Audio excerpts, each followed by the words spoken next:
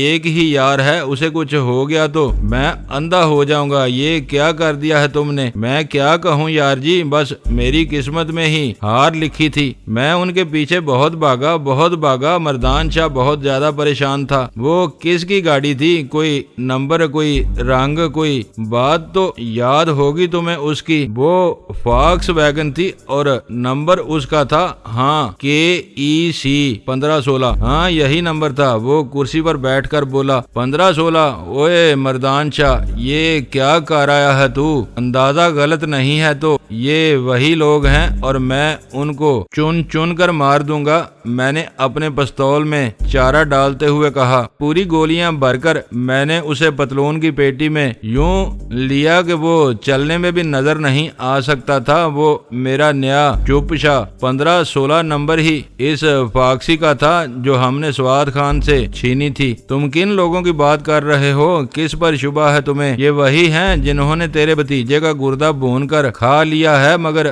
تو نہیں سمجھ سکے گا یہ بات۔ یہ دیکھ، یہ میرا بریف کیس درا ہے یہاں، اس میں نقدی اور میری دوسری چیزیں بری ہیں، ان کو سنبھال کر رکھ۔ مجھے ہر قیمت پر آج اور ابھی اپنے یار تک پہنچنا ہے۔ کوئی گڑبڑ کی بات تو نہیں ہے؟ میں چلوں تمہارے ساتھ؟ نہیں، تم ادھر ہی بیٹھو۔ اگر کوئی میرے بارے میں پوچھے تو کچھ مت بتانا اور یہ بریف کیس بھی کسی کے حوالے مت کرنا، ٹھیک ہے؟ تم بے فکر رہو، اس کو تو میں سنبھال لوں گا۔ بس ٹھیک ہے، اپنا کوئی قریب کا فون نمبر بتا دو۔ ہاں وہ تو ہے، یہ ساتھ کی دکان میں لگا ہے۔ یہ کہہ کر اس نے مجھے ایک نمبر بتا دیا۔ اسے ذہن میں دہراتے ہوئے میں اس کے ہوٹل سے نکل کر سڑک پر جا ٹھہرا۔ میرے دماغ میں عجیب سی سرخ رنگ آندھی چلنے لگی تھی۔ مجھے یقین تھا کہ ابھی انہی لوگوں کے ہتھے چڑھا ہے۔ اسے اچھی طرح پہچان چکے تھے اور انہیں معلوم تھا کہ جیلانی کے ساتھ کا حلیہ کیا ہے۔ انہوں نے جان بوجھ کر آبی کو ٹکر ماری اور جیسے ہی وہ بے ہوش ہو کر گرا، وہ اسے اسپتال لے جانے کے بہانے سڑک سے اٹھا کر اڑتے بنے۔ یہی کچھ ہوا تھا اور میرے دل میں ڈاکٹر دمن کا عالیہ کے خلاف نفرت کا ایک نیا طوفان اٹھنے لگا تھا۔ ڈر مجھے یہ تھا کہ وہ کہیں اپنے طریقہ واردات کے مطابق آبی کو اپنے مذبح خانے لے جا کر فوراً ہی نہ کاٹ ڈالیں۔ اگر ایسا ہو گیا تو آبی بھی ہمیشہ کے لیے ایک گردے سے محروم ہو جائے گا، زندگی اس کی بھی اجیرن ہو جائے گی، وہ بھی میری طرح 2 کوڑی کا نہیں رہ جائے گا۔ ایک گردے پر آخر کوئی کتنا عرصہ زندہ رہ سکتا ہے؟ اور پھر آبی جیسا حساس آدمی، وہ تو جیتے جی مر جائے گا۔ مجھے اس کی جوانی پر ترس آ رہا تھا۔ وہ ایسی خوش قسمت تھا کہ ایک بار بھی وہ پولیس کے ہتھے نہیں چڑھا تھا۔ گرفتاری سے وہ ہمیشہ ہی بچتا چلا آیا تھا مگر اب وہ جن لوگوں کے پھندے میں جا پھنسا تھا وہ اسے بدترین مراحل سے گزارنے والے تھے۔ میں عجیب و غریب قسم کے خیالات و خدشات ذہن میں لے کر سڑک پر نکلا اور ایک ٹیکسی میں جا بیٹھا۔ میرا چہرہ شاید غصے سے کچھ